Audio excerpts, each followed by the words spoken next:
আল্লাহ বললেন, ও আমার গোলামেরা শোনো শোনো, ও আমার বিশ্বাসী বান্দারা খবরদার, তোমরা কশিনকালেও শয়তানের পদাঙ্ক অনুসরণ করবে না, কারণ শয়তান তোমাদেরকে অশ্লীলতা এবং মন্দ কাজের দিকে উদ্বুদ্ধ করে।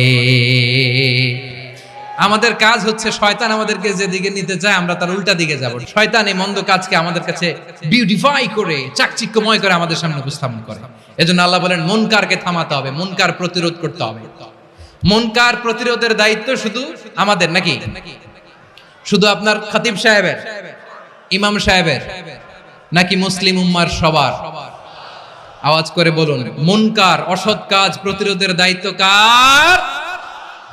রাব্বুল আলামিন বলেন, কুনতুম খায়রা উম্মাতিন উখরিজাত লিন-নাসি তা'মুরুনা বিল মা'রুফি ওয়া তানহাউনা আনিল মুনকার। তোমাদেরকে শ্রেষ্ঠ জাতি করে জমিনের মধ্যে আবির্ভূত করা হয়েছে, যাতে করে তোমরা জমিনের ভেতরে সৎ কাজের আদেশ করতে পারো আর অসৎ কাজের নিষেধ করতে পারো।